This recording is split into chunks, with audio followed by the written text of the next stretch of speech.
Nuestro estudio nos lleva hoy al pequeño libro de Abdías, que tiene un gran mensaje. Este es un ejemplo de la bomba atómica que está en la Biblia, porque en una cosa tan pequeña se tiene un mensaje tan potente. Abdías es uno de los profetas de los cuales no conocemos absolutamente nada. Lo único que sabemos es que él escribió esta profecía. Hay en realidad 4 profetas que están en el anonimato, de los cuales no sabemos nada. Los otros 3 son Habacuc, Ageo y Malaquías. Abdías es como un escritor fantasma. Él está allí, pero nosotros no le conocemos. Él vivió conforme a su nombre, digamos de paso, porque su nombre significa siervo de Jehová. Y amigo oyente, un siervo no se jacta de su genealogía. Él no se coloca en primer plano. Él tiene que demostrar por lo que hace que puede justificar su lugar de siervo. Lo que encontramos aquí en el libro de Abdías es muy similar a lo que hallamos en el Evangelio de Marcos. El Evangelio según San Marcos presenta a Cristo como el siervo de Jehová. El carácter de nuestro Señor está allí. Y en el Evangelio según San Marcos no existe ninguna genealogía, porque eso no hace falta para un siervo. El Evangelio de Marcos es el Evangelio de acción. La pregunta ¿es Él capaz de hacer lo que dice que puede hacer? Así es que Abdías es sencillamente un profeta que escribió una de las grandes profecías de las Escrituras. Uno de los grandes inconvenientes o dificultades con Abdías siempre ha sido dónde ubicarlo en la historia de la nación de Israel. Y hablando honradamente, hay gran dificultad en este punto en particular. Hay algunos que mencionan una fecha tan temprana como el año 887 antes de Cristo. Eso lo ubicaría él en la época del reinado de la sanguinaria Atalía. Eso se menciona allá en el segundo libro de Reyes, capítulo 8, versículos 16 al 26, y no vamos a leer ese pasaje ahora. Ahora, el doctor Posey ubicó a Abdías durante el reinado de Josafat, y eso lo podemos encontrar en el segundo libro de Crónicas, capítulo 17, versículo 7. El doctor Posey hizo también esta declaración con respecto a Abdías. La voluntad de Dios es que su nombre solo y su breve profecía sean conocidas para el mundo. En realidad su nombre era muy común en aquel día como lo es el nombre de Juan hoy. Y porque se mencione en el segundo libro de Crónicas capítulo 7 versículo 7, no quiere decir que el Abdías mencionado allí es el que tenemos aquí. Ahora, Canon Farra menciona la fecha como el año 587 antes de Cristo. Y el doctor Morehead está de acuerdo con esto y sugiere que Abdías era probablemente contemporáneo con Jeremías. Y todo esto gira alrededor de lo que se dice en el versículo 11. Leamos lo que dice el versículo 11 de este libro de Abdías. El día que estando tú delante, llevaban a extraños cautivos su ejército, y extraños entraban por sus puertas y echaban suerte sobre Jerusalén, tú también eras como uno de ellos. Esto querría decir que eso o es histórico o es profético. Y la interpretación es por supuesto la de aceptar la historia, y eso nos daría esa fecha posterior que mencionamos. Lo más probable es que haya sido escrito después de la cautividad en Babilonia. Fue escrito en esa época en particular durante el tiempo de Jeremías. Así es que esa fecha temprana que hemos dado, según nos concierne a nosotros, no se debe tomar en cuenta. Él va a hablar aquí del pequeño reino de Edom. Ahora, la clave de este libro la encontramos en el versículo 6, donde dice, «Cómo fueron escudriñadas las cosas de Esaú. Sus tesoros escondidos fueron buscados». El bosquejo que tenemos de este libro es el siguiente. En los primeros 16 versículos, y solo hay un capítulo, el tema es Edom y su destrucción. Aquí tenemos la acusación contra Edom, el crimen de Edom y la catástrofe que sobrevino a Edom. Luego, en los versículos 17 al 21, encontramos a Israel, y esa es la restauración. La condición de Israel se ve en el versículo 17, el llamamiento de Israel en el versículo 18, la consumación de todas las cosas la encontramos en los versículos 19 al 21. Con esto tenemos un breve bosquejo de este libro. Este libro comienza con una visión de Abdías. En el versículo 1 leemos, «Visión de Abdías. Jehová el Señor ha dicho así en cuanto a Edom. Hemos oído el pregón de Jehová, y mensajero ha sido enviado a las naciones. Levantaos y levantémonos contra este pueblo en batalla. esta es la visión de Abdías. Nuevamente alguien quizá diga o pregunte, bueno, ¿y quién es Abdías? Pues no lo sabemos. Y esperamos que usted no divulgue esto, amigo oyente, porque algunas personas piensan que lo sabemos, y la verdad es que no sabemos quién es.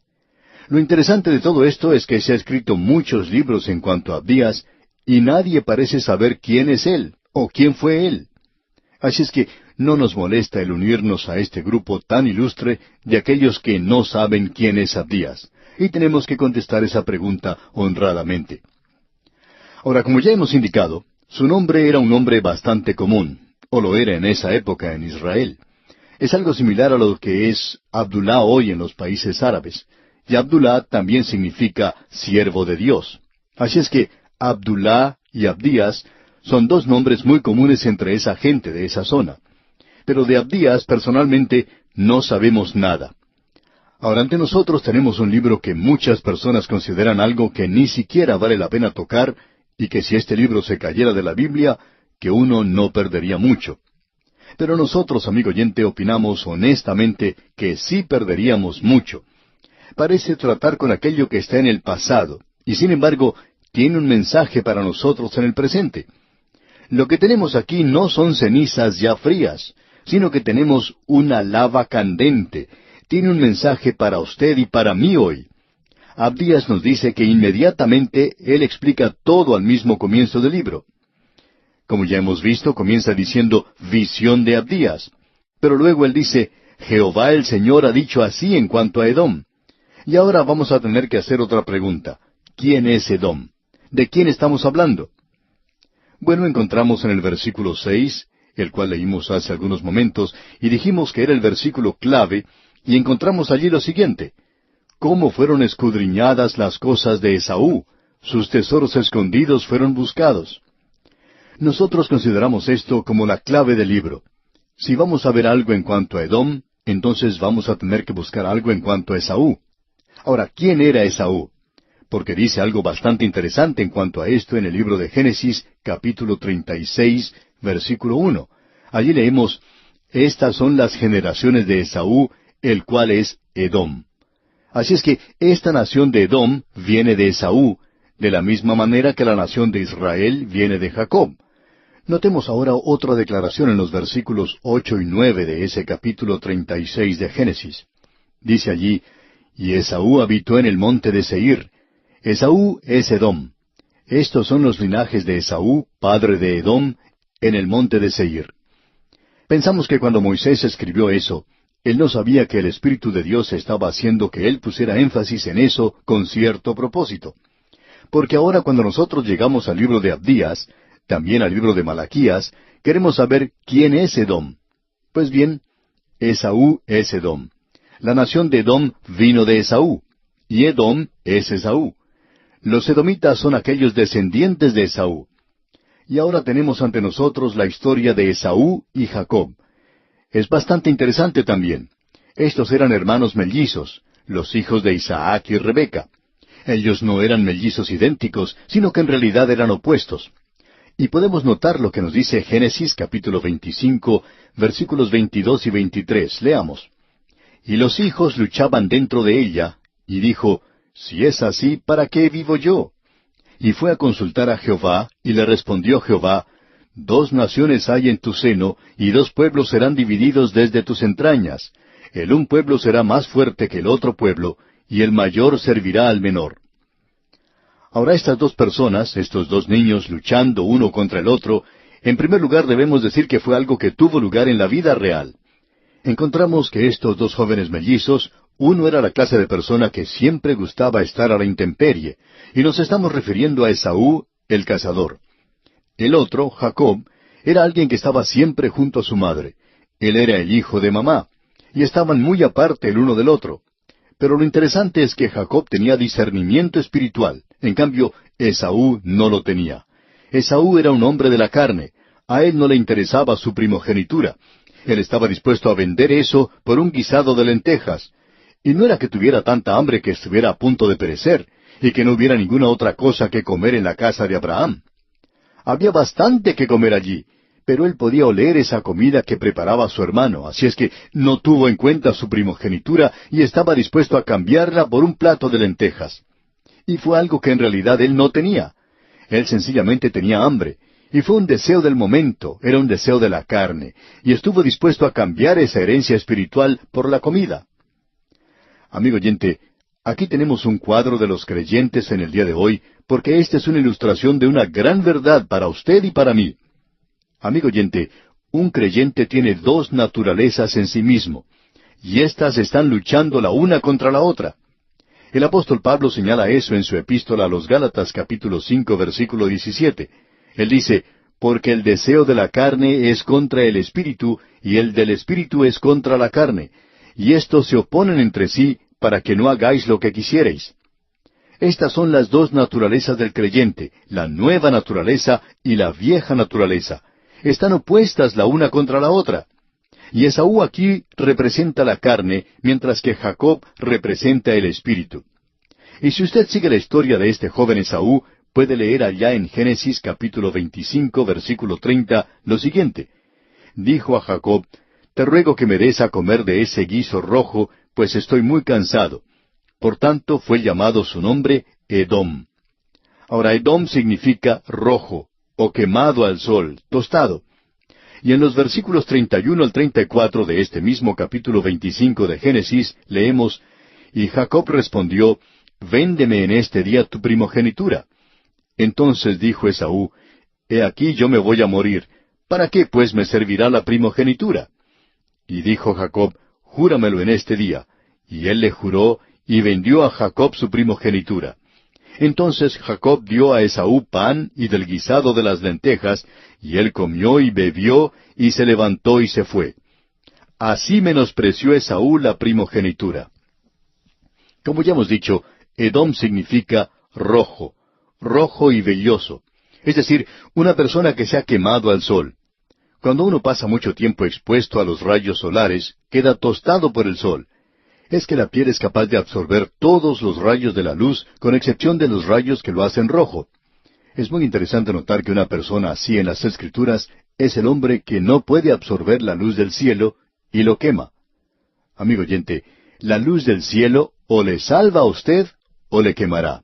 Hará una o la otra cosa. Usted o la absorberá o será quemado por ella. Esto siempre es cierto. Ahora esta es la historia de Esaú. Un hombre que era lo opuesto a Jacob, quien llegó a ser Israel, el príncipe de Dios. Esaú representa la carne y él llegó a ser Edom. Israel, por su parte, representa el espíritu. Hemos visto a Esaú en el primer libro del Antiguo Testamento. Pasemos ahora al último libro del Antiguo Testamento y conozcamos este lenguaje un poco extraño allá en Malaquías, capítulo 1, versículo 2, y la primera parte del versículo 3, donde dice, Yo os he amado, dice Jehová, y dijisteis, ¿en qué nos amaste? ¿No era Esaú hermano de Jacob? Y amé a Jacob, y a Esaú aborrecí. Ahora ese es un lenguaje bastante extraño, ¿no le parece? Dios dice en el último libro del Antiguo Testamento, amé a Jacob y a Esaú aborrecí. Esto presenta inmediatamente un problema. En cierta ocasión un estudiante se dirigió al doctor Griffith Thomas y le dijo, Doctor Thomas, yo estoy teniendo problemas con esa declaración en el libro de Malaquías. Yo no puedo comprender por qué Dios dice que Él aborrece a Esaú. Y el doctor Thomas respondió, Joven, yo también estoy teniendo problemas con ese versículo, pero mi problema es un poco diferente al suyo. Yo no puedo comprender por qué Él dijo que amaba a Jacob. Puedo comprender por qué Él aborrecía a Esaú, pero no puedo comprender por qué Él amaba a Jacob. Lo que le da importancia a ese pequeño libro de Abdías, amigo oyente, es que es el primer lugar en la palabra de Dios donde usted tiene una explicación del por qué Dios aborrecía a Esaú. Y nuevamente tenemos que ver lo que nos dice este versículo clave aquí en Abdías, que es el versículo 6. Dice, ¿Cómo fueron escudriñadas las cosas de Esaú? Sus tesoros escondidos fueron buscados. El gran erudito hebreo, Ginsberg, lo traduce de la siguiente manera. ¿Cómo fueron totalmente descubiertas las cosas de Esaú? Es decir que en este pequeño libro de Abdías se nos presenta esto abierto ante nosotros por primera vez. Edom o Esaú, Es decir, Abdías coloca un microscopio sobre Esaú, y cuando uno mira a través de ese microscopio, puede ver a Edom. Abdías no solo enfoca el microscopio sobre él, sino que Abdías es el microscopio de Dios. Y usted puede acercarse y mirar a través de ese microscopio. ¿Quiere hacerlo? ¿Qué es lo que ve? Una de las cosas que se puede ver es que Esaú es aumentado. Y eso se ha convertido en una nación de 250,000 pequeños Esaú. Y eso es Edom. Usted puede llevar una pequeña foto a un fotógrafo y él puede ampliar esa foto. Pues bien, Abdías ha ampliado ese cuadro de Esaú. Usted infla un neumático para encontrar una pequeña pinchadura en él. No la podría encontrar si no inflara ese neumático. Bueno, es así como Abdías presenta a Esaú inflado para que usted pueda apreciar dónde se encuentra la falla en su vida. Usted no la va a encontrar en el libro de Génesis. Usted puede ver por qué Dios dijo que aborrecía a Esaú. Amigo oyente, lo que al comienzo era nada más que una pequeña herida debajo de la piel, es ahora un cáncer violento. Lo que antes era pequeño en Esaú, ahora ha sido ampliado 100,000 veces en la nación. Es interesante notar que Dios no dijo al comienzo que Él aborrecía a Esaú. Él tuvo que esperar hasta que se convirtió en una nación y entonces pudo revelar esto que causó en él que aborreciera a Esaú. No tenemos tiempo de hacerlo hoy, pero en nuestro próximo programa queremos llegar a observar bajo el microscopio de Dios, lo que Abdías colocará delante de nosotros y vamos a poder apreciar por qué Dios aborrecía a Esaú. Y aquí nos detenemos por hoy, amigo oyente, porque nuestro tiempo ha concluido. Dios mediante retornaremos en nuestro próximo programa para la continuación de este estudio sobre el libro de Abdías. Al regresar hoy a este pequeño libro de Abdías, recordamos que en nuestro programa anterior concluimos nuestro estudio observando lo que decía el último libro del Antiguo Testamento, leyendo allá en el libro de Malaquías una declaración que nos pareció bastante extraña. Dice, «Yo os he amado, dice Jehová, y dijisteis, ¿en qué nos amaste? ¿No era Esaú hermano de Jacob? Dice Jehová, y amé a Jacob y a Esaú aborrecí». Una de las cosas que debemos notar y dejar establecida firmemente en nuestras mentes es que Dios no dijo eso cuando estos jóvenes eran muchachos. Tampoco lo dijo cuando ellos llegaron a ser hombres y cuando ambos fallaron o fracasaron miserablemente. Uno de ellos, Esaú, despreció su primogenitura. El otro, Jacob, tenía debajo de esa cubierta de ingenio, de habilidad y de esa falta de honradez, tenía un deseo por las cosas de Dios.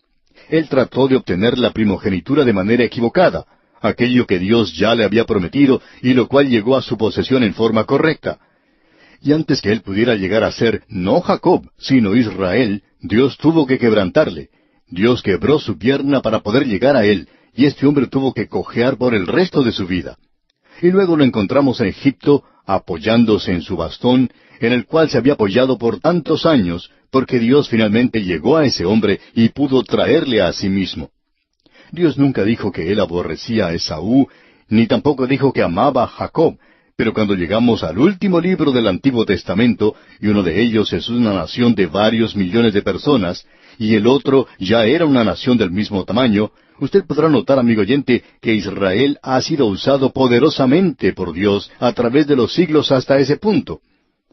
En la historia de la nación se destacaron hombres como Moisés, Josué, Samuel, David, Ezequías, y luego Nehemías, Esdras y muchos más.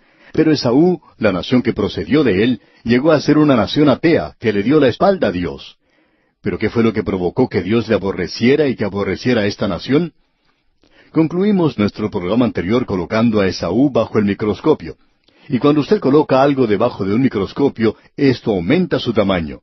En lugar de tener a un hombre, usted tiene ahora una nación, y Esaú ha sido aumentado a una gran nación. Y ahora podemos apreciar el defecto. Uno puede comenzar a ver aquello que es el verdadero problema. En el día de hoy, si una persona enferma de cáncer, los médicos toman una pequeña porción de la parte afectada y la colocan bajo el microscopio.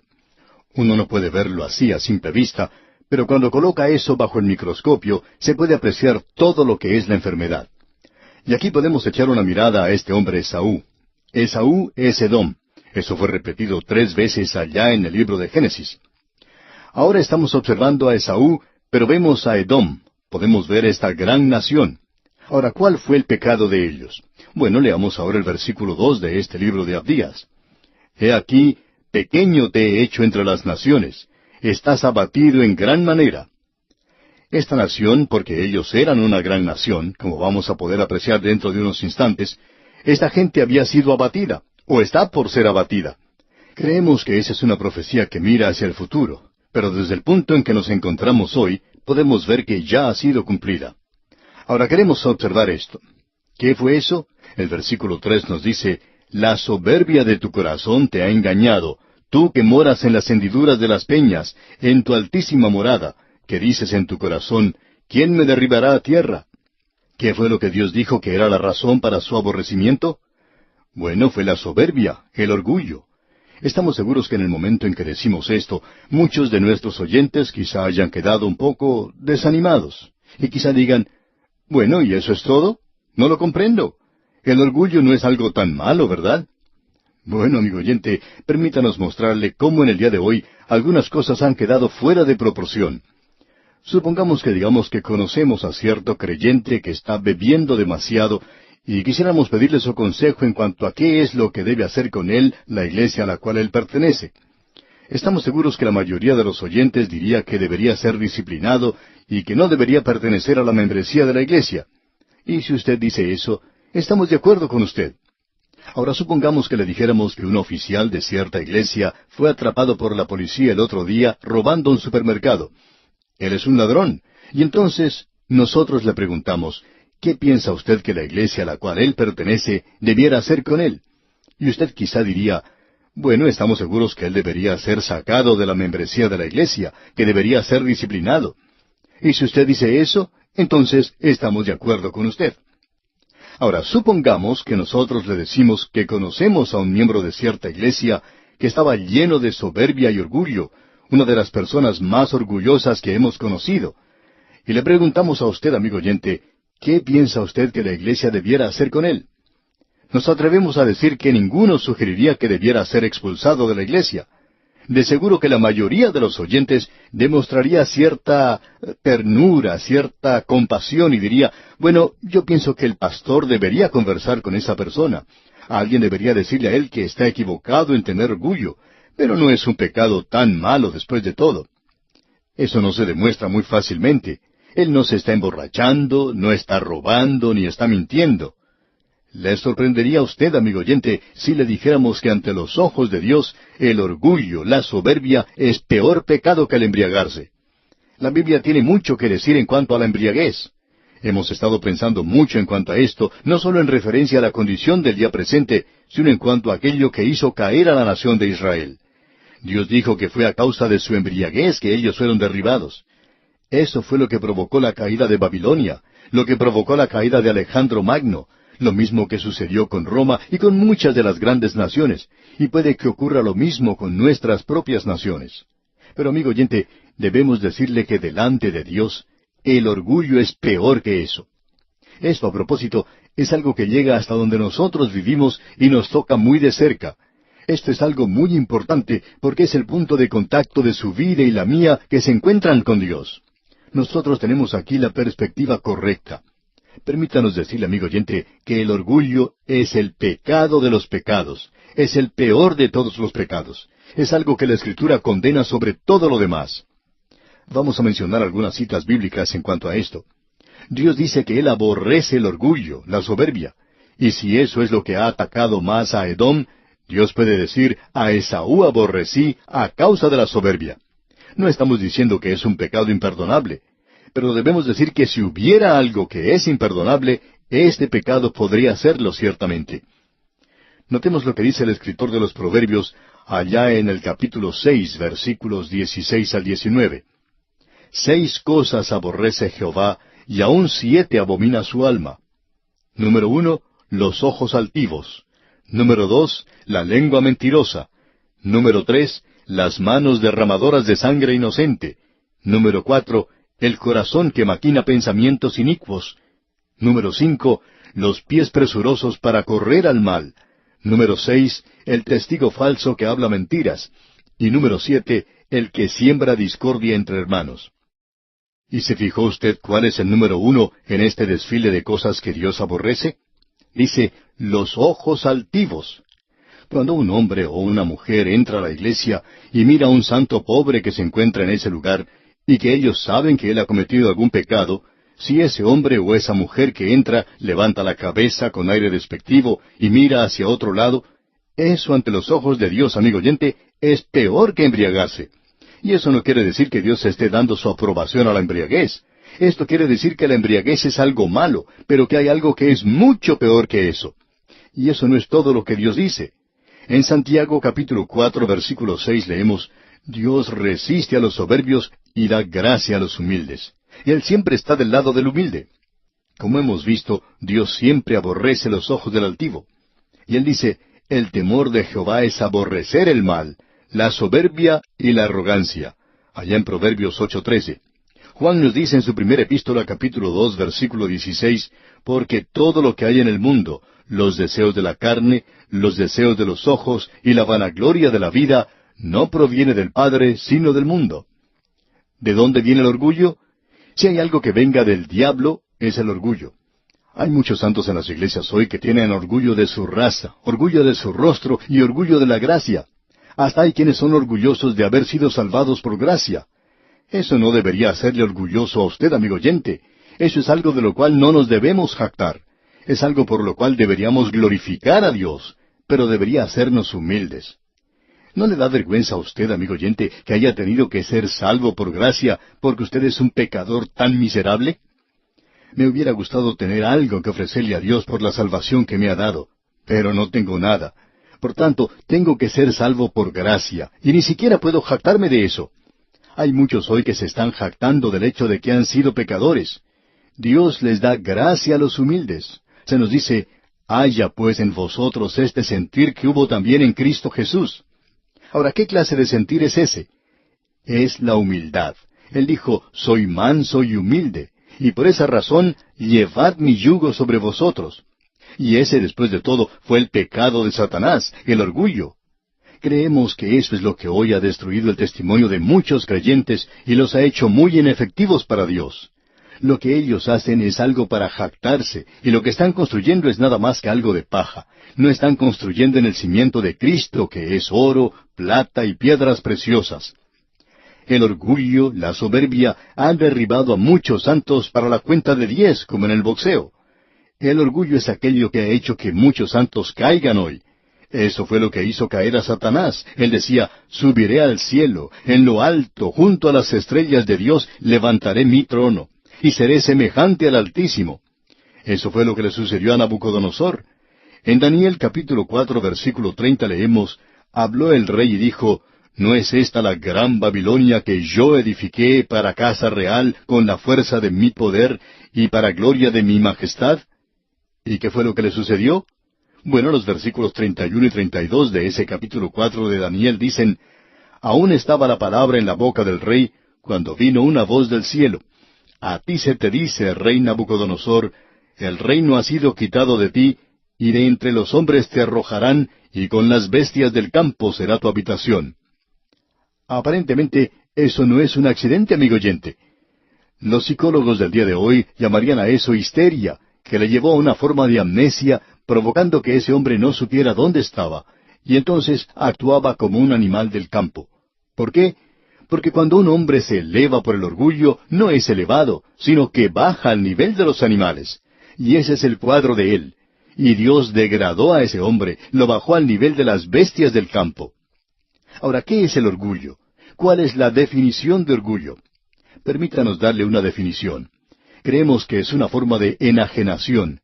Pero el orgullo es esto. El orgullo del corazón es una actitud de la vida que declara su habilidad de vivir sin Dios. Así es que encontramos aquí el orgullo del corazón que levantó o elevó a esta nación de Edom. Y como Esaú, quien despreció su primogenitura, con la cual compró un plato de lentejas, aun en el hogar de Abraham, donde había suficiente para comer, él gustó más de ese plato de lentejas que de su propia primogenitura. A él no le importaba Dios para nada. Y cuando él despreció esa primogenitura, él despreció a Dios. Y ahora Esaú se ha convertido en una gran nación, y aquí tenemos a una nación que declara su habilidad de vivir sin Dios. Y el versículo 3 de Abdías nos dice, la soberbia de tu corazón te ha engañado, tú que moras en las hendiduras de las peñas, en tu altísima morada, que dices en tu corazón, ¿quién me derribará a tierra? Él vivía en un lugar muy singular, por cierto. En realidad, vivía en ese paso de la montaña rocosa de la ciudad de Petra, labrada en la roca. Aún existe en el día de hoy, y se puede ver. Hay muchas personas que van a visitar ese lugar, esa ciudad de Petra, enclavada en la roca, y muchos se sorprenden del tamaño de la ciudad. Una ciudad que ya está lista, una ciudad que se encuentra aquí en el presente, enclavada en la roca misma. La entrada a la ciudad está protegida por un lugar muy angosto que se llama el Cid, donde un jinete y su caballo pueden pasar con un poco de dificultad. Era una ciudad que se podía defender muy fácilmente. Era una ciudad que se había convertido en un lugar donde las naciones del mundo depositaban su dinero porque allí estaba seguro. Era como un gran banco. Las naciones del mundo, muchas de ellas depositaban allí grandes cantidades de oro y de plata porque pensaban que esa ciudad no podía ser conquistada. La gente allí moraba entre la roca. Estaban viviendo en esos grandes edificios que habían sido labrados en la misma roca. Estaban labrados en las laderas de un gran cañón y estaban seguros allí. Por lo menos ellos pensaban que estaban seguros en ese lugar. Firmaron, por así decirlo, una declaración de independencia. Tenían una seguridad falsa allí. Ellos habían cortado toda relación que pudieran tener con Dios, aun si no lo hubieran tenido mucho antes. Se apartaron completamente del gobierno de Dios, se rebelaron contra Él. Ahora, ¿qué es lo que va a hacer Dios en un caso como este? Bueno, observemos lo que dice el siguiente versículo, el versículo 4. Si te remontares como águila, y aunque entre las estrellas pusieres tu nido, de ahí te derribaré, dice Jehová. Aunque ellos se remontaran como águilas, y el águila es el símbolo de la deidad, ellos iban a derrocar a Dios como Satanás trató de hacer, y ellos iban a hacer la misma cosa, ser la misma deidad. Ellos iban a encargarse de los asuntos que Dios, se suponía, tenía que encargarse. ¿Y cuántas personas hoy, amigo oyente, están tratando de vivir sus vidas como si fueran dioses? Esta gente dice que no necesita a Dios, que pueden vivir sin Él. Lo interesante de todo esto, amigo oyente, es que en la forma en que Dios nos ha hecho, no nos ha colocado un timón por ninguna parte. ¿Y sabe por qué? Porque Él quiere guiar nuestras vidas. Él quiere que nos acerquemos a Él para obtener la salvación primero que todo. Luego, Él quiere hacerse cargo de nuestras vidas. Y cuando usted y yo nos guiamos a nosotros mismos, ocupamos el lugar de Dios. Es como si nosotros tomáramos el timón de nuestra nave, nos colocamos en el lugar del capitán de nuestro barco o de nuestro avión y pasamos a través del agua o el aire como nos gusta a nosotros. Amigo oyente, este es el orgullo, y cualquiera que llega a esa decisión está cometiendo un pecado si continúa en eso. Y eso es fatal, porque indica que van a ir a una eternidad de perdición. Queremos que usted observe bien el punto. Le invitamos a que se acerque y observe bien en el microscopio. Edom ahora es la encarnación de Esaú. Allí está Esaú. ¿Qué ve ahora usted? Usted ve a un animal humano, y aquí lo tenemos en su expresión máxima, y es algo terrible, por cierto. La doctrina de la evolución hoy se enseña como si fuera un hecho de la ciencia, y eso lo consideramos nosotros como el engaño más grande del siglo XX, y opinamos que hay muchos hombres destacados que están comenzando a apartarse de eso. Esta doctrina es aceptada por la persona común como si fuera la verdad, pero hay algunos científicos destacados en los cuales podemos poner nuestra confianza y que lamentablemente son ignorados por muchos. Por ejemplo, podemos citar al doctor Edwin Conklin, un biólogo. Él dice que la probabilidad de que la vida se hubiera originado en un accidente se puede comparar a la probabilidad de que un diccionario haya sido el resultado de una explosión en una imprenta. Y hay muchos científicos que están de acuerdo con él. Bien, amigo oyente, vamos a detenernos aquí por hoy en nuestro recorrido por este pequeño libro de Abdías. Dios mediante, continuaremos en nuestro próximo programa. En el programa de hoy quisiéramos tomar unos pocos momentos antes de volver al texto que estamos estudiando para observar lo que Abdías está diciendo y su efecto en nosotros.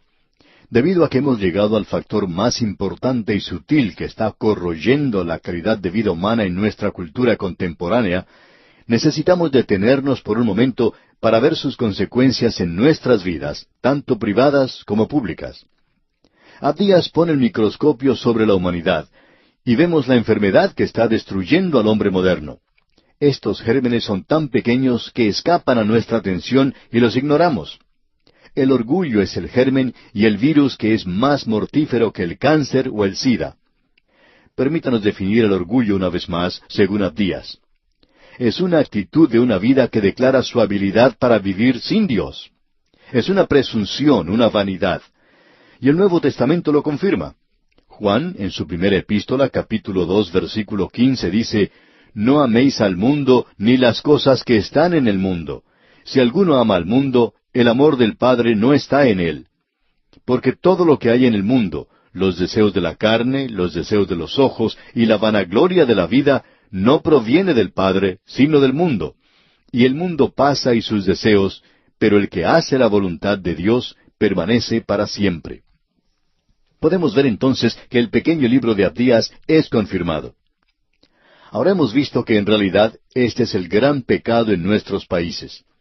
Puede que esto le parezca extraño, amigo oyente, pero el humanismo se ha estado enseñando en nuestras escuelas y universidades por años.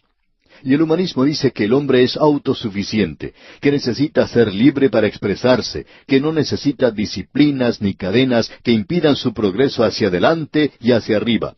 Él no necesita a Dios. Dios fue llevado al borde de su universo y echado fuera y se le cerró la puerta en la cara. Y ese es el mundo al cual usted y yo vinimos hace muchos años. Y uno encuentra hombres como Heinrich Heine, quien dice, «Yo no soy un niño, yo no quiero más un Padre Celestial». Otro de ellos, James Martineau, dice, «Le pedimos a Comte que levante el velo del lugar santísimo y nos muestre el objeto perfecto de adoración».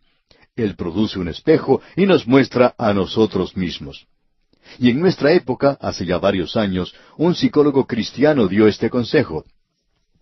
Cuando usted se levante por la mañana, vaya al espejo y mire a la persona que está allí y dígale, «Yo te amo». Amigo oyente, no podemos imaginarnos algo que sea más humanista que eso. Y ciertamente eso no es lo que la palabra de Dios tiene que decir. Pero note usted que la vanagloria de la vida nos ha afectado individual y nacionalmente.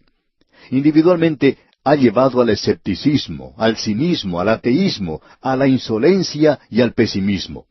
Se ha levantado toda restricción, se ha aceptado la nueva moralidad.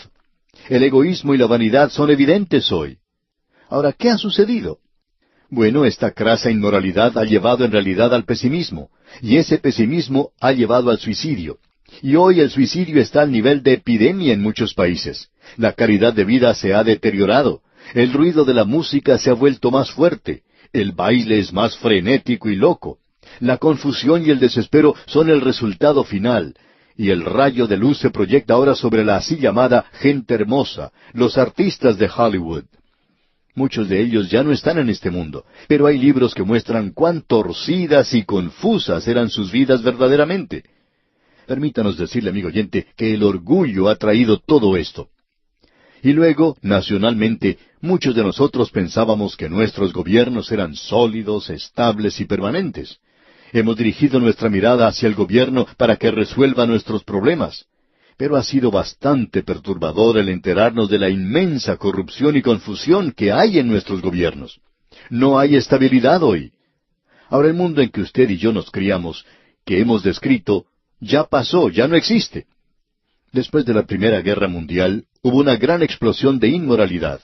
En algunos países se intentó refrenarla con leyes y restricciones.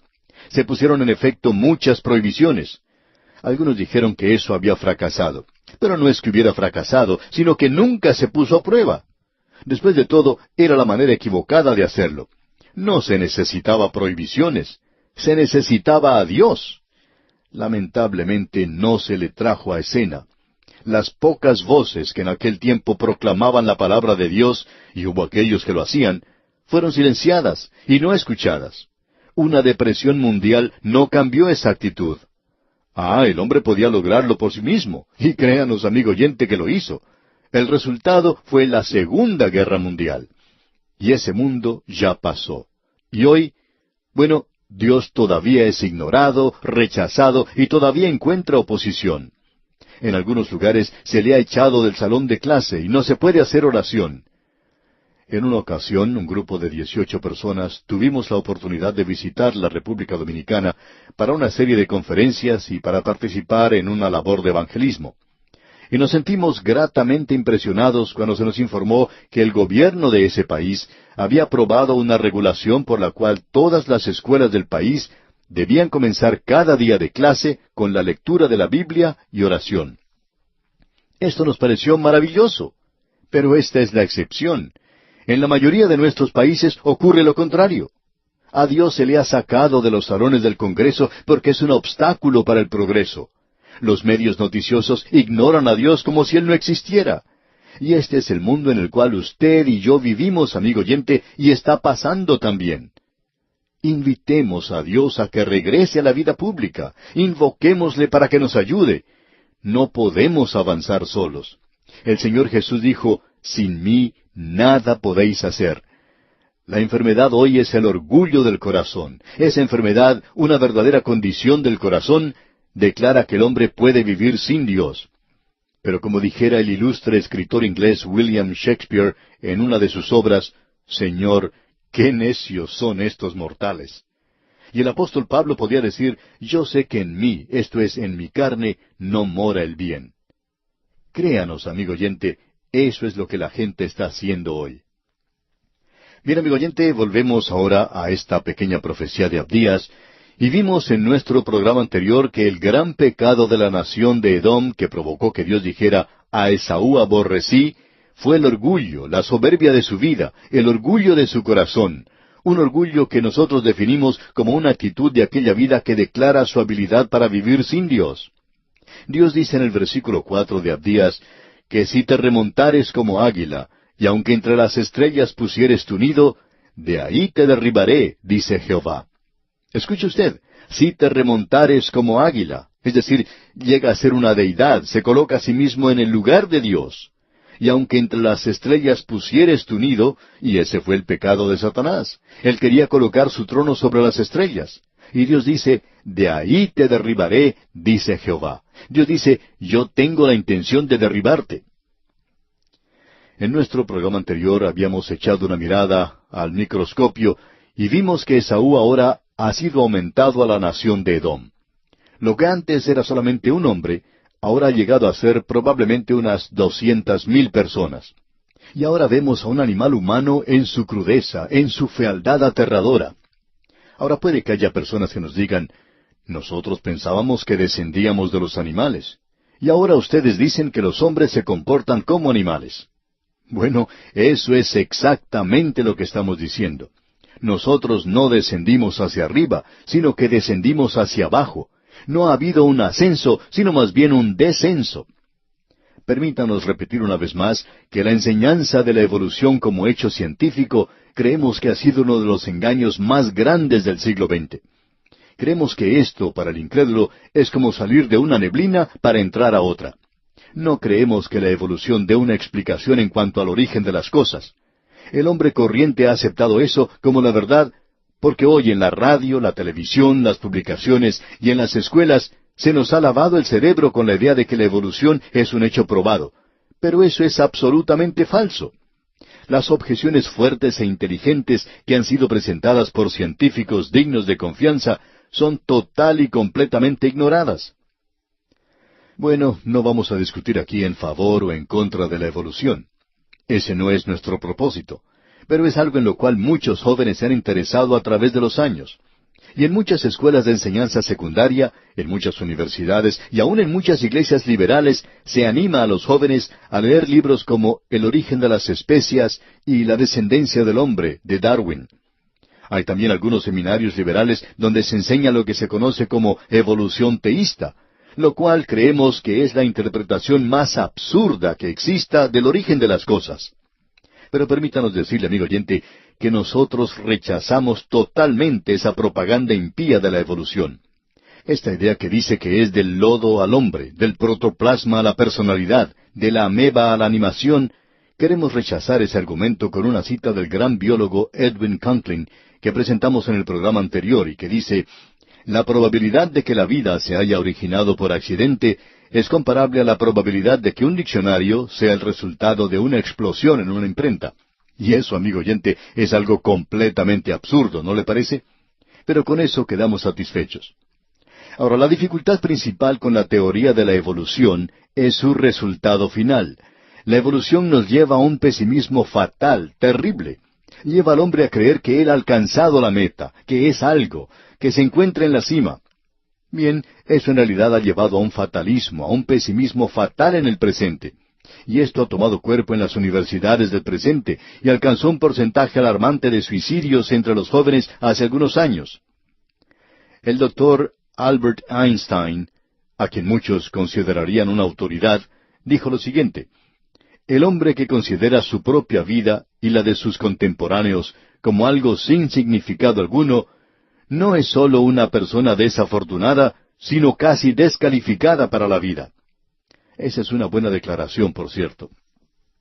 Ahora, si usted quiere saber cómo esto ha afectado a los hombres, escuche un pequeño poema del fallecido poeta británico Winston Hugh Auden. Este hombre salió de su país y fue a radicarse a los Estados Unidos, donde se naturalizó como ciudadano de ese país. De otra manera hubiera sido el poeta laureado de Gran Bretaña. Pero escuche el pesimismo de este hombre. Él dice: si todas las estrellas desaparecieran o murieran, debería aprender a mirar a un cielo vacío y sentir su completa oscuridad sublime, aunque pudiera tomarme cierto tiempo. ¡Cuán pesimista, amigo oyente! Y luego él siguió diciendo lo siguiente: mirando a las estrellas, yo sé muy bien que por lo que a ellas concierne, yo puedo irme al infierno. Permítanos decirle, amigo oyente, que eso ciertamente es pesimismo. Y ese es el resultado de la enseñanza de la evolución. Pero, amigo oyente, lo espantoso que tenemos aquí en el libro de Abdías, y lo más pasmoso y asombroso es esto: el pequeño libro de Abdías es la respuesta mordaz de Dios a la evolución. Y esa es la razón por la cual él dijo lo que dijo en cuanto a Edom. Permítanos ilustrar esto. En muchas grandes ciudades existen museos de cera. En ellos se representa a personajes famosos de todo el mundo.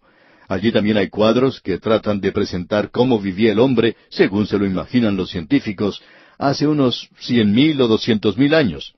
Ellos muestran al hombre viviendo como un animal porque dicen que se parecía a un animal, según los cuadros que ellos tienen.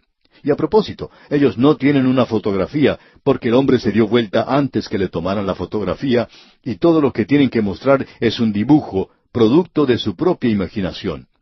Ahora, Dios tiene algo que decirnos en el presente. Queremos que usted preste atención a lo que vamos a decir seguidamente. ¿Para qué volvernos 100,000 años atrás? En este mismo momento podemos observar en cualquiera de las grandes ciudades a hombres y mujeres que están viviendo como animales. No se parecen a los animales. A algunos de ellos se les califica como gente hermosa, pero están viviendo como animales. La realidad es que ellos han descendido del nivel alto en el cual Dios los ubicó cuando los creó, y han descendido a un nivel donde no dependen de Dios.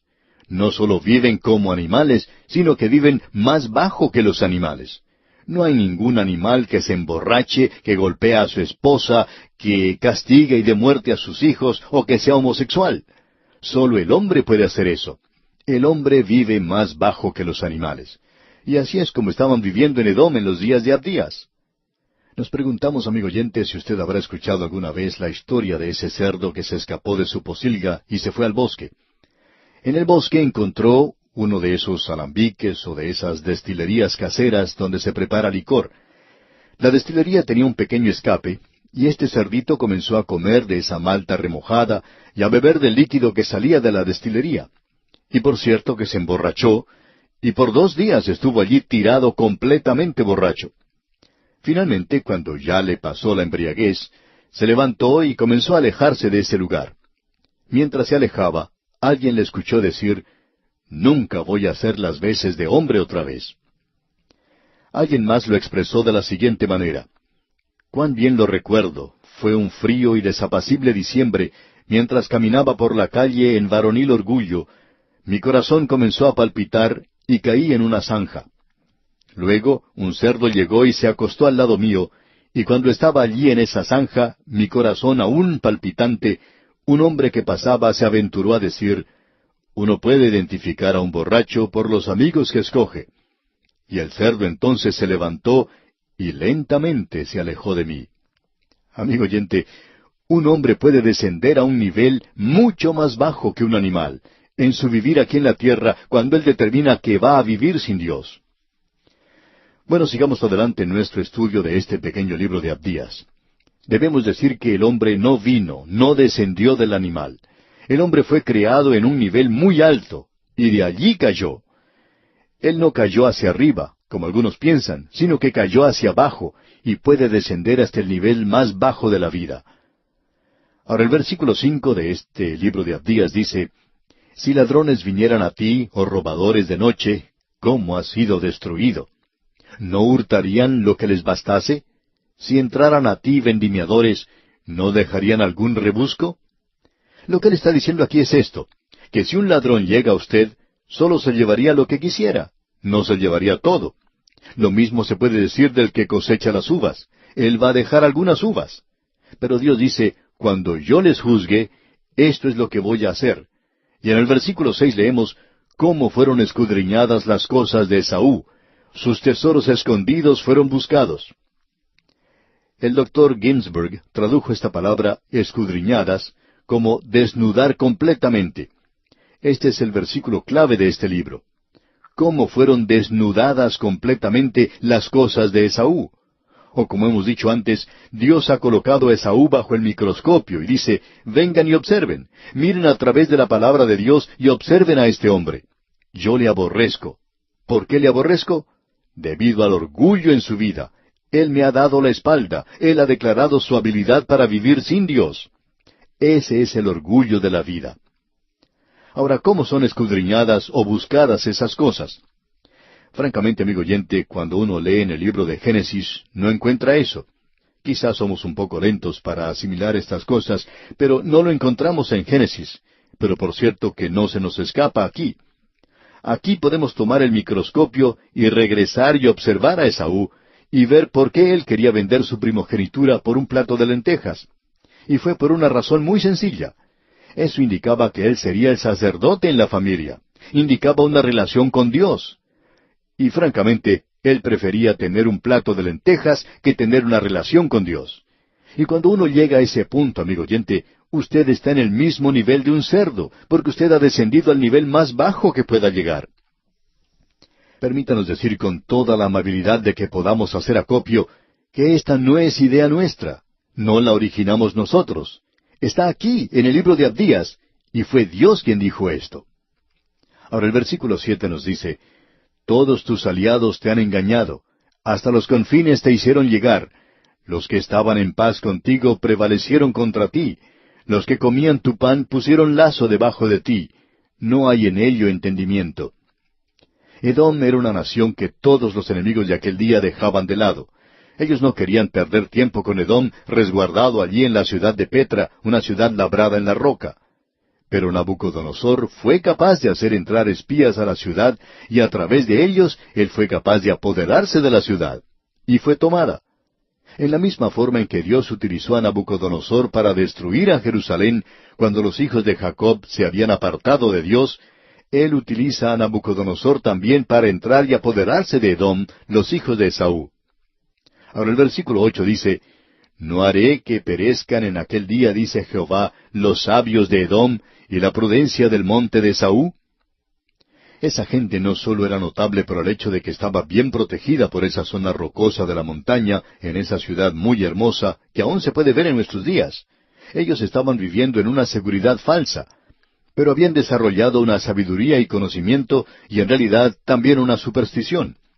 Allí se han encontrado altares sangrientos en las cimas de las montañas que rodean a esa ciudad, donde se ofrecía sacrificios. Ellos se habían entregado a eso. La gente de todas las naciones llegaba allí a obtener sabiduría de esta gente. Llegaban allí aún después de la época de Salomón, cuando ya Salomón había desaparecido de esa escena. Ellos no podían obtener sabiduría de Dios, y si el hombre no puede obtener sabiduría de Dios, entonces la va a buscar en el otro mundo, y ellos hicieron eso aquí. Y esta ciudad era bien conocida por esto. Y ahora en el versículo 9 leemos, Y tus valientes, oh Temán, serán amedrentados, porque todo hombre será cortado del monte de Esaú por el estrago. A partir del versículo 10 y hasta el versículo 14, Abdías nos va a dar un catálogo de las razones por las cuales Dios los va a destruir. Es decir, que Él va a presentar esto aquí de una forma muy clara. El orgullo de la vida, dijimos, es el gran pecado.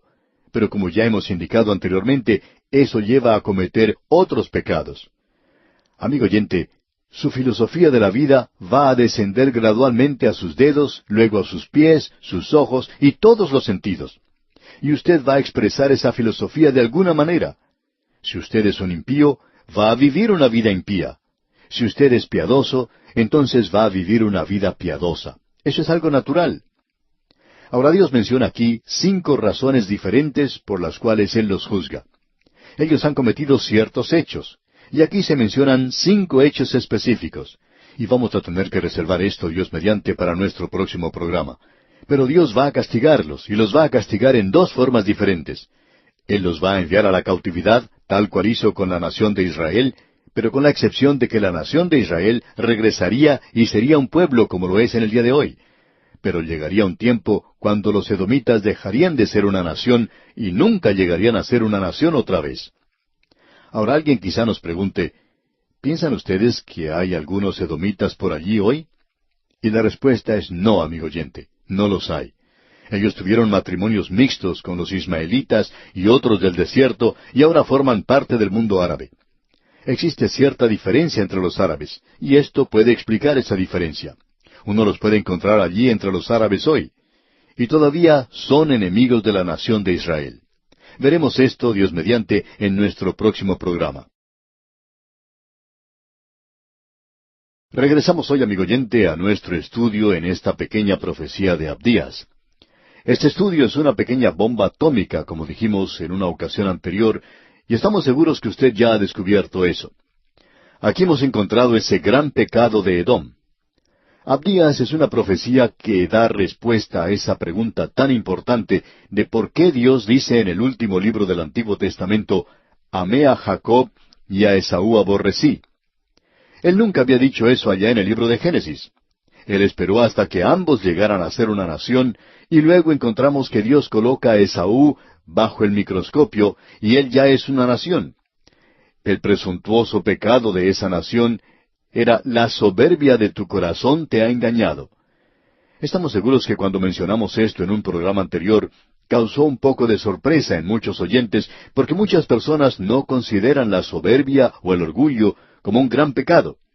Hicimos un contraste entre el asesinato, las mentiras y el robo, y hay muchas personas que dirían, bueno, un hombre orgulloso, sí, es algo feo que lo sea, pero no es tan malo como ser un asesino.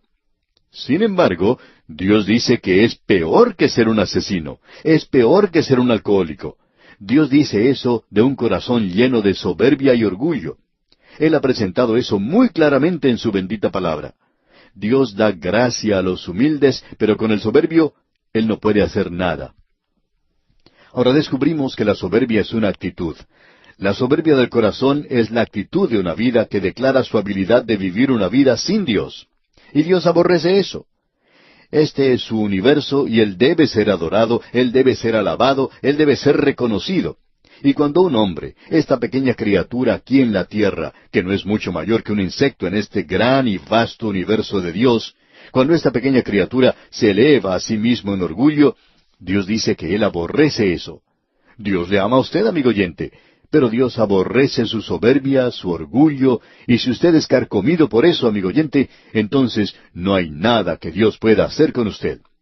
Esa, repetimos, es una actitud. Quizá un hombre pueda ser orgulloso aquí y no demostrarlo.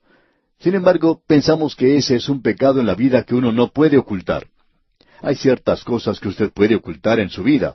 Puede ocultar el odio, por ejemplo. Usted puede ocultar la lascivia. Pero el orgullo no se puede ocultar por mucho tiempo. Va a manifestarse como un gran cáncer, porque esto tiene mucha fuerza, tiene mucho empuje en un hombre. Ahora, la actitud de la vida le llevará a uno a una acción de la vida. Lo que Abdías hace es que nos da un catálogo de las acciones que se derivan del orgullo del corazón. Estos son pecados terribles que son producto de eso. Usted debe recordar que Esaú y Jacob eran hermanos. Eran hermanos mellizos. No eran gemelos idénticos, sino que eran mellizos opuestos. Pero eran mellizos y crecieron en la misma familia. Tenían el mismo padre y la misma madre. Pero entre ellos hubo una lucha desde el mismo comienzo. Entre ellos existió un odio y un aborrecimiento que nunca fue conquistado. Y nunca fue conquistado aunque llegaron a ser dos grandes naciones.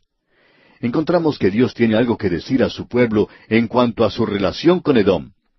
Para esto queremos ver lo que dice, por ejemplo, el Salmo 137, versículo 7, donde leemos, «Oh Jehová, recuerda contra los hijos de Edom el día de Jerusalén, cuando decían, arrasadla, arrasadla hasta los cimientos». Edom, en lugar de demostrar amistad hacia Israel en esa triste hora, cuando los ejércitos de Babilonia destruían su nación, en realidad ellos estaban, por así decirlo, en la tribuna del lado de los enemigos. Pero cuando uno va a observar su historia en Deuteronomio, capítulo 23, versículo 7, y queremos leer lo que aquí dice porque es algo muy interesante. Dios les dijo en el principio, cuando los israelitas entraron a su tierra prometida, «No aborrecerás al edomita, porque es tu hermano. No aborrecerás al egipcio, porque forastero fuiste en su tierra». Pero el vínculo con los edomitas era mucho mayor. Él era su hermano, un hermano de sangre, y debido a eso, Dios dice que ellos no deberían aborrecerle.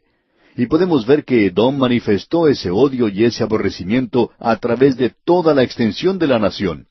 Ellos eran un pueblo muy soberbio, orgulloso, que vivía en esa ciudad de Petra, esa ciudad que se encontraba enclavada en la montaña, que era una fortaleza que no podía ser tomada.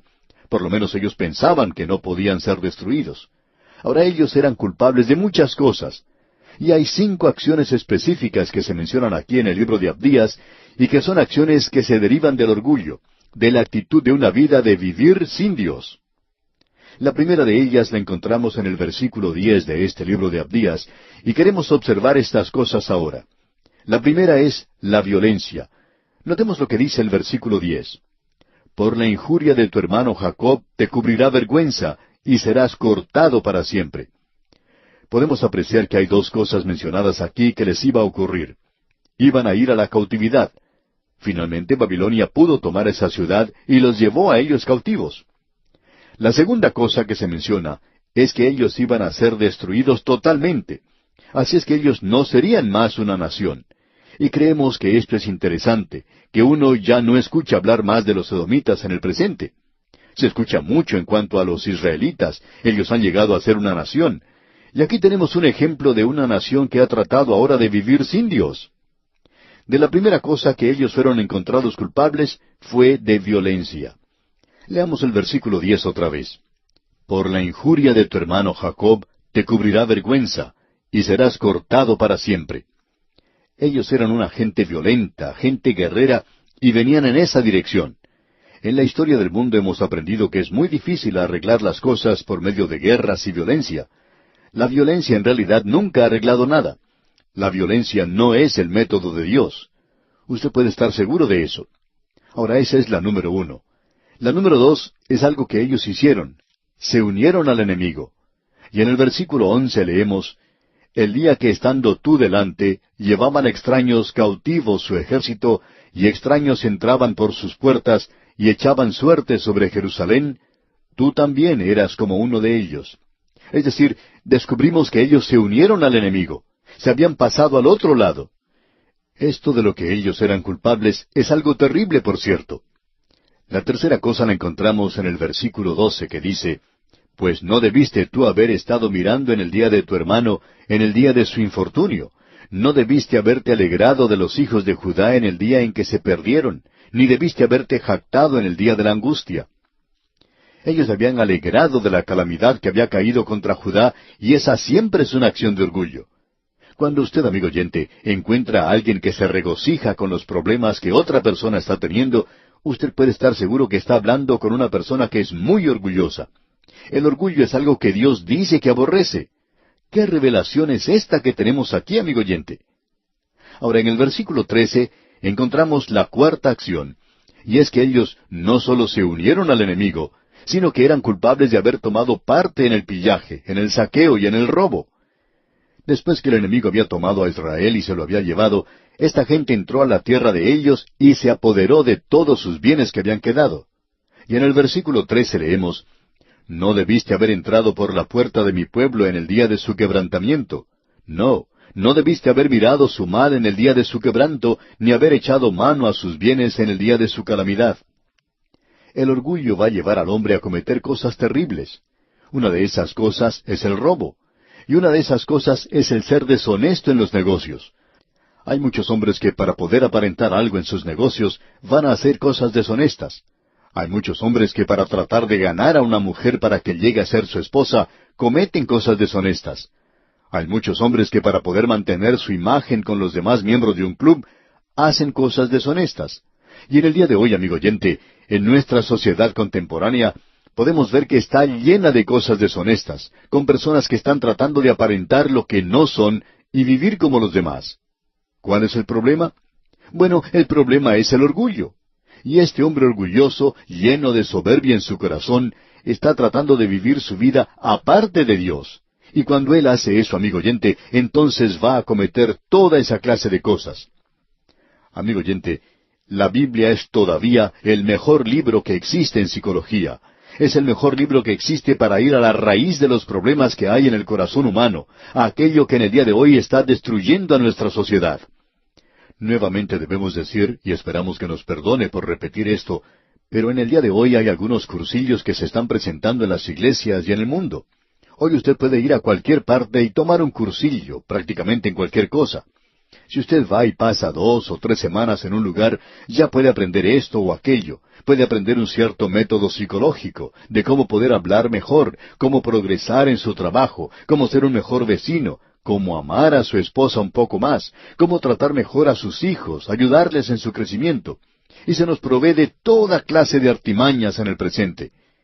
¿Quién hubiera pensado que en esta pequeña profecía de Abdías tenemos la raíz de aquello que es la base de nuestra sociedad, que está llevando a los hombres y mujeres a cometer cosas terribles? ¿Por qué? Porque la raíz del problema es el orgullo. Ellos están tratando de vivir sin Dios, y el tratar de hacerlo los lleva a cometer cosas deshonestas, los lleva a hacer estas cosas que no deberían estar haciendo, y eso provocará la destrucción de ellos.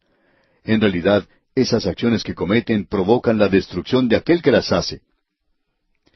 La quinta cosa que vemos la encontramos en el versículo 14, que dice, «Tampoco debiste haberte parado en las encrucijadas para matar a los que de ellos escapasen, ni debiste haber entregado a los que quedaban en el día de angustia».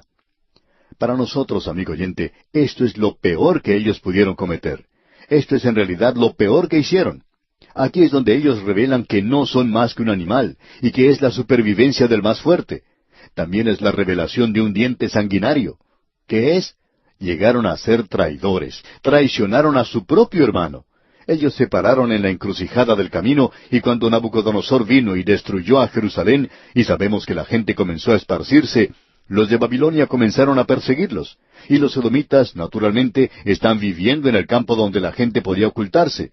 Y hacia allí fueron los israelitas, y los edomitas entonces los señalaban y decían dónde se estaban ocultando, en una cueva o en algún otro lado. ¿Vieron ustedes a un grupo de israelitas por aquí? Ah, sí, allí están. Y luego dicen, fueron en aquella dirección y se ocultaron en aquella cueva. Ellos traicionaron a su hermano. Amigo oyente, eso es lo más bajo que uno puede hacer. Ese era el día cuando uno devoraba a otro. Esto existe mucho en el mundo de los negocios. En el mundo de los negocios, un hombre de negocios trata de devorar al otro. Hemos visto esto muchas veces. Personas que viven sin Dios hoy. Quieren hacerse de un gran nombre, quieren ganar dinero, quieren tener éxito. ¿Y qué hay detrás de todo eso? El orgullo. ¿Y qué es el orgullo? Es una actitud de la vida de querer vivir sin Dios. Y lleva a los hombres a traicionar a otros hombres. ¿Cuántos en los negocios hoy traicionan a otros para así poder obtener su trabajo? ¿Cuántos pretenden ser amigos cuando son enemigos en realidad? ¿Cuántos en el gobierno hoy pueden traicionar a otros? Amigo oyente, es algo terrible cuando uno observa nuestra sociedad y ve que esto está sucediendo. Y peor aún es cuando esto sucede en la iglesia. Conocemos esto muy bien. En algunos lugares hay personas que trabajan dentro de la iglesia y que quieren ocupar cierta posición y no se fijan cómo o por qué medios pueden llegar a ese lugar. Ahora debemos aclarar que siempre hay personas magníficas que trabajan en la iglesia, hombres de fe en los cuales se puede depender, en los cuales se puede confiar. Pero amigo oyente, también uno encuentra a personas que son muy orgullosas, y cuando se presenta una persona así, Hay que tener mucho cuidado. Porque una persona joven, orgullosa, llena de soberbia, que está tratando de ascender en el mundo, está dispuesta a subir no importa quién se encuentre en su camino. Y eso ocurre en todos los niveles de la vida. Uno de los personajes de Shakespeare, Julio César, dijo algo en cuanto a eso. Ahora no creemos que Julio César haya pensado en decir eso en realidad. Quizás haya sido así, sin embargo, fue Shakespeare quien lo pensó. Y él tiene a Julio César diciendo, ese hombre no me gusta. Es un hombre delgado y hambriento. Yo quiero a mi alrededor hombres gordos y bien alimentados. Bueno, quizá no se refiera tanto a estar bien alimentado físicamente o el ser delgado físicamente, sino que pensamos que él está hablando aquí en cuanto a esa mirada lánguida y hambrienta de un hombre lleno de orgullo que quiere progresar en este mundo. Esta no es una ambición honesta, esta es una ambición de una persona impía que vive sin Dios, que no depende de Dios. Él va a hacer todo esto por sí mismo, y al hacerlo por sí mismo está dispuesto a utilizar cualquier método, porque el fin justifica los medios. Así es como vive, y lo hemos visto aún en el ministerio. Siempre puede haber un seguidor que no es leal, uno que puede atacarle a uno por la espalda. ¿Ve usted entonces, amigo oyente, por qué Dios dice que Él aborrece a la persona soberbia? Provoca que los hombres se comporten en realidad como animales. La terrible verdad de eso es que cuando el hombre trata de vivir sin Dios, se coloca a un nivel más bajo que los animales. Por tanto, Abdías es la respuesta devastadora que Dios da a la evolución. ¡Qué presunción la del hombre que está viviendo aparte de Dios, pensar que él está evolucionando de un animal cuando él está viviendo como animal él mismo! Y hay gran cantidad de personas hoy que están viviendo como animales. Ellos andan por allí, presumidos, llenos de engreimiento, jactándose y diciendo, yo vengo de un animal, yo he evolucionado, mírenme, aquí voy. Y Dios le dice en efecto, ¿dónde has estado? ¿De dónde piensas que has venido? Yo te he creado a mi imagen y tú has caído. Tú en realidad has caído tan bajo que estás en un nivel inferior al mundo animal. Amigo oyente, Dios está diciendo que Él aborrece eso. Y nosotros no estamos pidiendo disculpas de parte de Dios, porque Él nunca nos ha pedido que hiciéramos eso. Ahora, si usted quiere ver la conclusión de este asunto de Edom e Israel, tiene que ir a la época de Cristo. ¿Recuerda usted a Herodes? Herodes era un edomita. Él estaba en el linaje de Esaú. Y usted recuerda que en cierta ocasión vinieron a decirle al Señor Jesucristo que Herodes le estaba buscando para matarle. Y les dijo, id y decid a aquella zorra, he aquí echo fuera demonios y hago curaciones hoy y mañana, y al tercer día termino mi obra. El Señor Jesucristo estaba diciendo en realidad, yo no tengo nada que ver con él. Cuando él fue llevado ante Herodes, él ni siquiera abrió su boca. Y allí están frente a frente, Jesús y Herodes, la conclusión de este asunto entre Jacob y Esaú. ¿Por qué no habló el Señor con Herodes? Porque el Señor Jesús no habla el lenguaje de las zorras. Él no habla como un animal. Por tanto, allí tenemos la conclusión de este asunto hoy. Esa es la razón por la cual Dios aborrece esto, cualquier cosa que lleve a los hombres aparte o lejos de Dios. Y bien, amigo oyente, vamos a detenernos aquí por hoy. Mientras tanto, le sugerimos leer los restantes versículos de este estudio sobre Abdías. De esta forma estará más al tanto de lo que estudiaremos en nuestro próximo programa. Llegamos hoy, amigo oyente, a nuestro último estudio en este libro de Abdías, y vamos a comenzar con el versículo 15. Hay solo 21 versículos en todo este libro. Esto quiere decir que solo nos quedan 7 versículos para terminar. Como ya hemos indicado, este es el libro más breve del Antiguo Testamento. En los primeros 16 versículos tenemos el juicio de Edom, la destrucción de esa nación. En los primeros 9 versículos vimos la acusación de Dios contra Edom. La acusación contra Edom fue el orgullo del corazón, una actitud de la vida que declara su habilidad para vivir sin Dios. Y Dios dice que Él aborrece eso. Luego vimos el crimen de Edom, en los versículos 10 al 14, porque la actitud de la vida lleva a ciertas acciones. Y aquí tenemos un catálogo de acciones en los versículos 10 al 14. Eso lo observamos en nuestro programa anterior. En el día de hoy vamos a ver la catástrofe que vino sobre Edom, lo cual se menciona en los versículos 15 y 16. Y queremos que usted note esto porque es una sección bastante importante y quizá un poco difícil. El versículo 15 entonces dice, Porque cercano está el día de Jehová sobre todas las naciones. Como tú hiciste, se hará contigo. Tu recompensa volverá sobre tu cabeza. Aquí dice, cercano está el día de Jehová sobre todas las naciones. Esto mira hacia el futuro, al día de Jehová. Nuevamente, esto es, como hemos tratado de mostrar en la palabra de Dios, una expresión técnica que cubre un período de tiempo que comienza con la gran tribulación. En el presente estamos viviendo en el día de gracia, o en el día de Jesucristo. El énfasis hoy es en el Espíritu Santo que toma las cosas de Cristo y nos las muestra. Luego, después que la iglesia sea quitada, comienza el día de Jehová. Él comienza a actuar en juicio. El día de Dios siempre comienza con la noche. Ya hemos visto lo que dice Génesis capítulo 1. En el versículo 5 dice, y fue la tarde y la mañana un día. Luego en el versículo 8 dice, y fue la tarde y la mañana el día segundo. Luego en el versículo 13 dice, y fue la tarde y la mañana el día tercero, y así sucesivamente.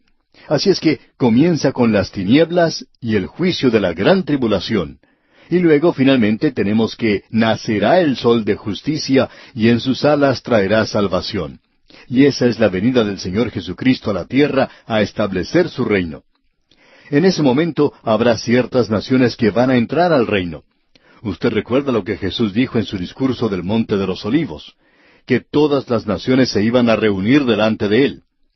Hablando francamente, amigo oyente, quisiéramos decirle que no está muy claro para nosotros si estas naciones del pasado que han desaparecido hace mucho tiempo serán levantadas nuevamente para ser juzgadas como una nación en ese tiempo, o si será durante el juicio del gran trono blanco.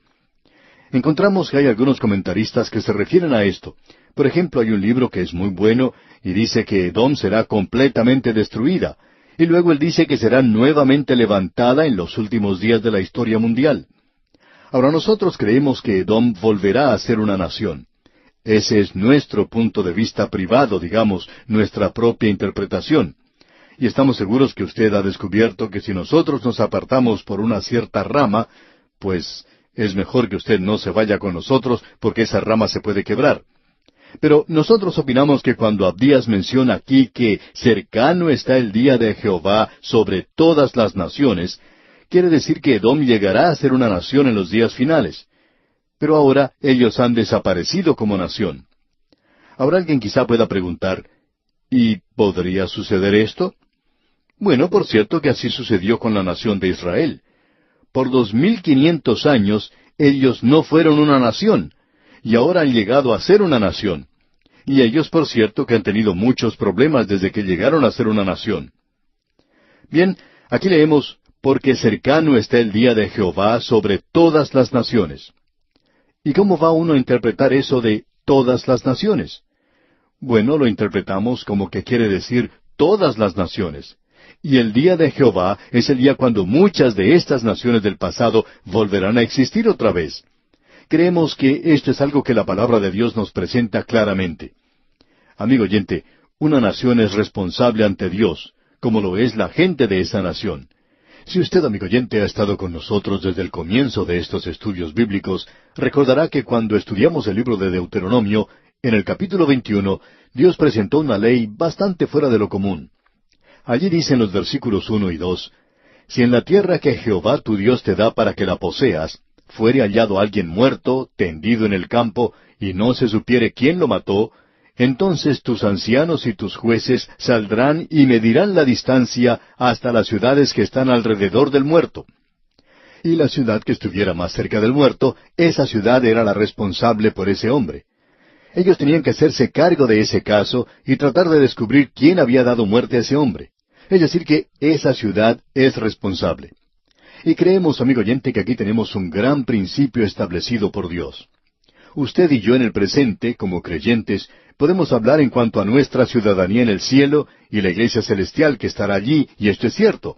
Pero los pies de la iglesia están aquí abajo en la tierra. Nosotros tenemos una responsabilidad como ciudadanos de la nación de la cual somos miembros, y debemos tener cierta influencia para Dios en lo que podamos. Ahora, con esto no queremos decir que todo creyente tiene que meterse en la política, sino que opinamos que Dios puede usar más creyentes que hayan nacido de nuevo genuinamente en la política. Alguien ha dicho que la política es algo tan sucio en el presente que ningún creyente debiera meterse en eso.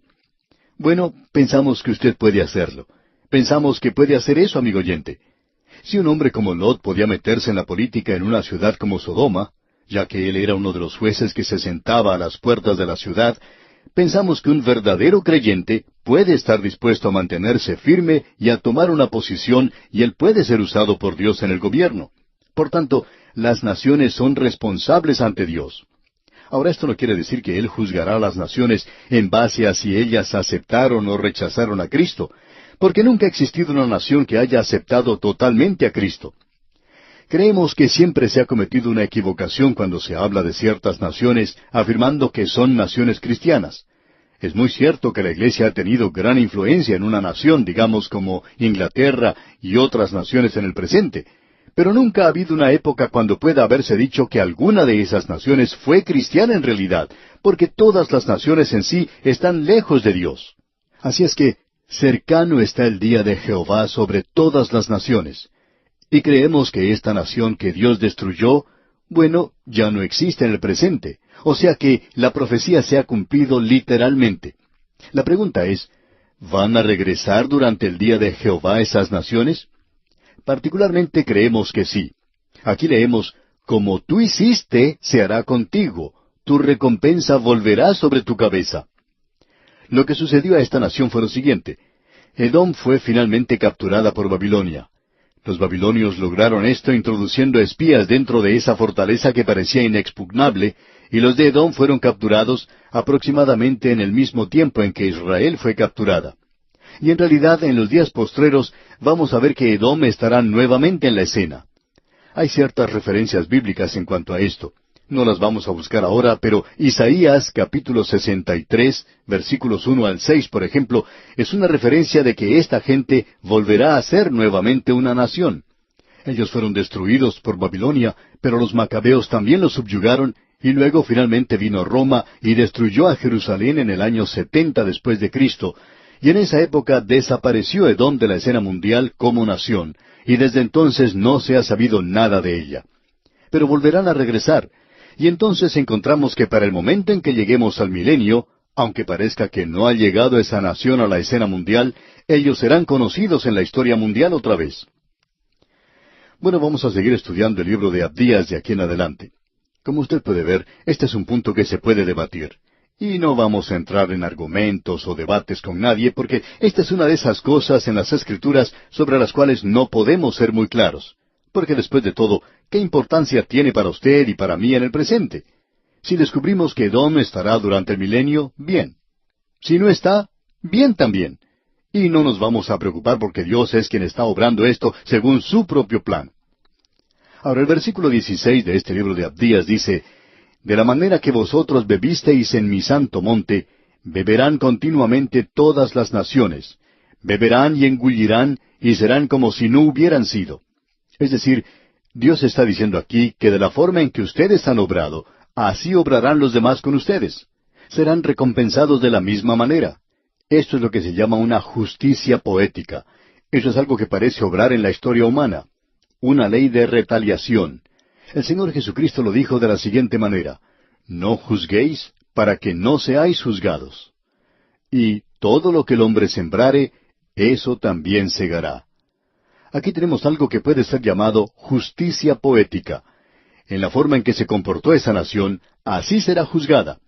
Las naciones que han utilizado la bomba atómica tienen que temblar, así como también aquellas que son guerreras, porque pensamos que Dios no permite que ninguna nación se salga con la suya. La historia de todas las naciones es que de la misma manera en que trataron a las demás, así es como serán tratadas también. Y eso es algo que hemos podido apreciar en la historia del mundo. Queremos seguir avanzando ahora a la última división principal de este libro, y consiste de solo unos cuantos versículos, y se refiere a la nación de Israel. De la misma manera en que se habla de la destrucción de Edom, también se habla de la restauración de Israel. En el versículo 17 tenemos la condición de Israel. En el versículo 18 tenemos el llamado de Israel. Y luego en los versículos 19 al 21 tenemos la consumación de todas las cosas. Es decir, que esta pequeña nación y este pequeño libro que se refiere a esa pequeña nación, podemos ver cómo entra en el programa del Dios Todopoderoso y todo aquello que se encuentra en ese programa del Dios Todopoderoso. Cada persona, no importa quién sea usted, es interesante ver que Dios piensa en usted o usted no estaría aquí. Usted estaba en la mente de Dios. La gran pregunta es, ¿va usted a andar con Él? ¿Va usted a entrar a la eternidad con Él o entrará a la eternidad contra Él? Notemos cómo encuadra esto aquí. Aquí tenemos a la nación de Israel que se presenta ante nosotros y el papel que va a jugar en el futuro. Aunque Dios la ha juzgado, no va a ser destruida como nación. En el versículo 17 leemos, «Mas en el monte de Sión habrá un remanente que se salve, y será santo, y la casa de Jacob recuperará sus posesiones». Es decir, que en el monte de Sión ofrecerá salvación para el mundo. Y allí es donde se ofrece para usted y para mí en el presente. El Señor Jesucristo vino y murió en el Gólgota por usted y por mí. Él regresará a la tierra y creemos que aunque sus pies tocarán el monte de los olivos, Él entrará a Jerusalén otra vez y creemos que Él reinará en la cima del monte Sión. Luego leemos, y será santo. No hay mucha santidad allí en el presente. Si usted visita el monte Sión, puede apreciar que allí no hay ninguna santidad. Tienen velas encendidas por todas partes, pero ellos se encuentran tan lejos de Dios como aquellos que no le conocen. No hay santidad allí, pero habrá santidad cuando el Señor Jesucristo reine. Luego leemos en la segunda parte del versículo 17, «Y la casa de Jacob recuperará sus posesiones». Esa expresión nos gusta mucho. Eso no lo han logrado todavía. Se encuentran en esa tierra como nación, eso es cierto. Han regresado a esa tierra, pero no han regresado a Dios, y como resultado no han recuperado sus posesiones. ¿Qué diferencia, amigo oyente, entre tener una posesión y poseer su posesión? Ahora en el versículo 18 leemos, «La casa de Jacob será fuego, y la casa de José será llama, y la casa de Esaú estopa, y los quemarán y los consumirán. Ni aun resto quedará de la casa de Esaú, porque Jehová lo ha dicho». Aquí tenemos el llamado de Israel. Ahora habrá un último juicio, un juicio final contra Esaú. Pensamos que Esaú es un reino que no entrará en los reinos eternos de esta tierra, que serán los reinos de nuestro Señor y Salvador Jesucristo. Ahora, ¿qué es lo que impide que ellos puedan entrar allí? Bueno, el orgullo del corazón, una actitud de vida que declara su habilidad para vivir sin Dios. Amigo oyente, si su decisión es la de vivir sin Dios, bueno, eso es lo que usted va a hacer, vivir precisamente sin Él. Ahora en el versículo 19 leemos, «Y los del Negev poseerán el monte de Esaú, y los de la Cefela a los filisteos. Poseerán también los campos de Efraín y los campos de Samaria, y Benjamín a Galaad». Galaad se encuentra en la ribera oriental del río Jordán. Es decir, que por primera vez ellos ocuparán toda la tierra que Dios les había concedido. Dios había prometido a Abraham una tierra que contenía unos 780,000 kilómetros cuadrados. Aún en su cenit, ellos solo ocuparon una décima parte de eso, es decir, unos 78,000 kilómetros cuadrados. Pero ellos ocuparán toda la tierra que Dios les había concedido. Amigo oyente, Él le había prometido a Abraham una tierra que tenía unos 780,000 kilómetros cuadrados. Notemos ahora lo que dice el versículo 20. «Y los cautivos de este ejército de los hijos de Israel poseerán lo de los cananeos hasta Sarepta, y los cautivos de Jerusalén que están en Sefarad poseerán las ciudades del Negev». Sarepta se encuentra entre Tiro y Sidón, en Líbano. Media es la zona sur, es decir, la península de Sinaí. Ahora el versículo 21 dice, «Y subirán salvadores al monte de Sión para juzgar al monte de Esaú, y el reino será de Jehová». Aquí en esta sección tenemos la consumación de todas las cosas. Dice, «Y subirán salvadores al monte». Es decir, que Dios está avanzando hoy, sin desviarse, sin vacilar, hacia el cumplimiento de su propósito, que es el de colocar a su rey sobre el monte de Sión. Y Él moverá las cosas de aquí para allá, volcará eso, derribará aquello, y hará eso cuando llegue aquel que tiene derecho de reinar. En el día de hoy, el Señor Jesucristo es el Salvador del mundo. Él no es el Rey en el presente. Él es el Salvador de los hombres y las mujeres que están andando en el presente con sus cabezas inclinadas como animales. Amigo oyente, solo los hombres pueden mirar hacia arriba, Los animales miran hacia abajo. Hay solo uno que puede levantarles. La evolución no ha podido levantar a la humanidad ni un centímetro. Usted puede observar a nuestro mundo que ha sido educado en esta filosofía impía, este veneno mortal de un materialismo impío. El humanismo provocará sobre nosotros el juicio de Dios. Dios dice, aunque vosotros os elevareis, yo os derribaré. Pero el Señor Jesucristo dijo, y yo, si fuere levantado de la tierra, a todos atraeré a mí mismo. Nosotros miramos a Él hoy para ser salvos. Y le invitamos a usted, amigo oyente, a que haga exactamente lo mismo, a que acuda a Cristo Jesús, el Hijo de Dios, y le reciba como su único y suficiente Salvador personal. Bien, amigo oyente, llegamos así al final de nuestro estudio de este pequeño libro de Abdías. Confiamos que haya sido de verdadera bendición para usted, como lo ha sido para nosotros.